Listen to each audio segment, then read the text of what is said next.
Dentro de la sala de turbinas de una central eléctrica típica, una larga hilera de cilindros de metal se asienta sobre un suelo de concreto. Mientras, técnicos con cascos caminan por una plataforma de rejilla y observan los indicadores montados en paneles de acero. Un técnico señala el eje giratorio dentro de la carcasa de una turbina, mientras otro técnico estudia los números en una pantalla de control justo al lado de la máquina.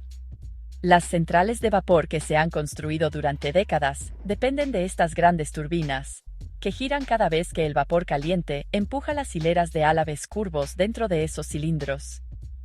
Tuberías tan gruesas como la pierna de una persona transportan vapor a alta presión desde una caldera hasta la carcasa de la turbina, y el eje giratorio acciona un generador del tamaño de un camión pequeño.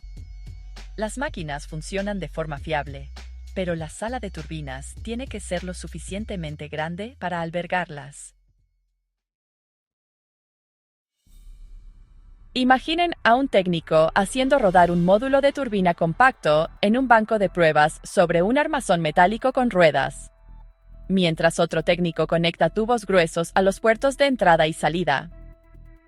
Los ingenieros han estado experimentando con un fluido de trabajo diferente que puede hacer que el mismo proceso de generación de energía ocurra dentro de una máquina mucho más pequeña. Ese fluido de trabajo es el dióxido de carbono, que ha sido comprimido y calentado hasta que alcanza lo que los ingenieros llaman un estado supercrítico. En un circuito de prueba de laboratorio, un técnico podría pasar junto a una red de tuberías de acero cubiertas con mantas aislantes, mientras otro técnico observa cómo aumentan los números de temperatura y presión en una serie de monitores digitales. Cuando el dióxido de carbono se comprime a muy alta presión y se calienta más allá de cierto punto, el fluido ya no se comporta como un gas normal o un líquido normal. En cambio, el fluido denso fluye suavemente a través de las tuberías, mientras que se expande rápidamente al pasar por las palas de la turbina. Como ese fluido denso transporta una gran cantidad de energía en un volumen pequeño, la turbina que extrae la energía puede ser mucho más pequeña que las enormes turbinas de vapor que se usan en la mayoría de las centrales eléctricas hoy en día. Imaginen a un ingeniero de pie delante de un modelo seccionado, colocado en una mesa de taller bajo las brillantes luces del local. El modelo muestra un circuito cerrado de tuberías, un rotor de turbina compacto montado en un eje, y un intercambiador de calor que parece una pila de finas placas metálicas. En lugar de hervir agua para crear vapor, el sistema hace circular dióxido de carbono a través de ese circuito, mientras un calentador calienta el fluido y la presión lo empuja a través de las palas de la turbina. El rotor giratorio hace girar un generador eléctrico, mientras el fluido sale de la turbina y fluye a través de canales de enfriamiento antes de regresar al compresor. ¡Suscríbanse, por favor! Una de las razones por las que los ingenieros están interesados en este método se hace evidente cuando un técnico coloca un rotor de turbina de vapor convencional junto a un rotor de turbina de dióxido de carbono supercrítico en el suelo de un taller. El rotor de vapor se extiende a lo largo de varios metros de eje de acero y requiere una grúa para moverlo por la sala. El rotor de dióxido de carbono supercrítico a menudo puede ser levantado por un pequeño polipasto e instalado en una carcasa compacta en un banco de trabajo de metal. Debido a que el fluido de trabajo es tan denso, los álabes de la turbina pueden ser más cortos, y la máquina puede girar más rápido sin necesidad de las enormes carcasas que requieren los sistemas de vapor. Investigadores de los laboratorios nacionales de Sandia han puesto en marcha equipos experimentales donde los técnicos trabajan junto a unidades de turbinas compactas conectadas a conjuntos de sensores de presión y pantallas de datos de alta velocidad.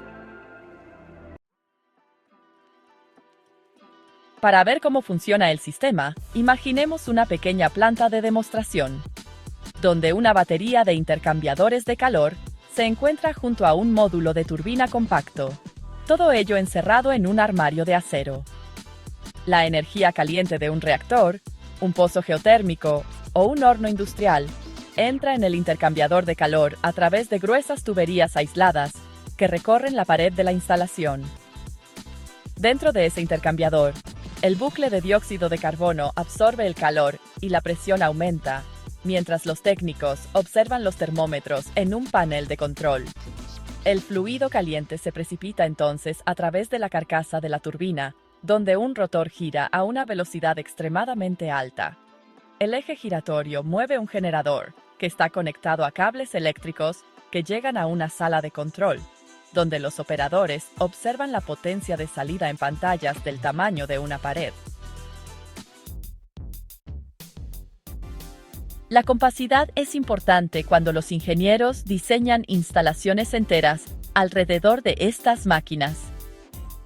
En una central de vapor convencional, la sala de turbinas puede extenderse por un edificio grande, con grúas montadas en el techo para mover componentes pesados. Una central que use turbinas de dióxido de carbono supercrítico podría colocar varios módulos de turbinas dentro de un edificio mucho más pequeño, con los bastidores de equipos dispuestos como filas en un taller mecánico. Los ingenieros del Departamento de Energía de los Estados Unidos han financiado proyectos de demostración donde las unidades de prueba se colocan en estructuras de acero que caben dentro de los laboratorios, en lugar de en esas enormes salas de turbinas. Sin embargo, el sistema no es fácil de construir. Si caminaras por una instalación de pruebas, verías a técnicos apretando tornillos en bridas gruesas, inspeccionando sellos y verificando la alineación de las palas del compresor bajo brillantes luces de inspección. El dióxido de carbono supercrítico funciona a presiones extremadamente altas, a menudo por encima de los 20 megapascales, lo que significa que cada junta de tubería y válvula debe contener una fuerza enorme dentro de la tubería. Una pequeña fuga puede hacer que el fluido denso escape rápidamente, y la expansión repentina puede enfriar las superficies metálicas cercanas o dañar los sellos alrededor de la carcasa de la turbina. Un desafío aparece en los intercambiadores de calor que transfieren energía al circuito de dióxido de carbono. Dentro de esos bloques de metal, miles de pequeños canales guían el fluido a través de estrechos pasajes, donde el calor fluye desde las superficies calientes hacia el circuito circulante.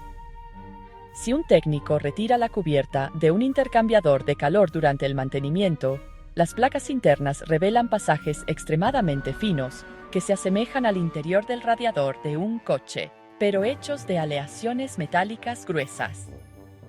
Organizaciones como la Sociedad Estadounidense de Ingenieros Mecánicos publican estándares de diseño que los ingenieros utilizan al construir recipientes a presión y tuberías de alta temperatura para estos sistemas.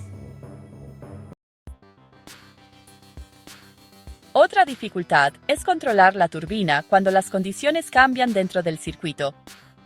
Imaginen a un operador sentado en una sala de control, viendo una pantalla digital mientras las lecturas de temperatura fluctúan en un gráfico a través de varios monitores. Cuando la entrada de calor sube o baja, la densidad y la presión del dióxido de carbono cambian rápidamente dentro de las tuberías.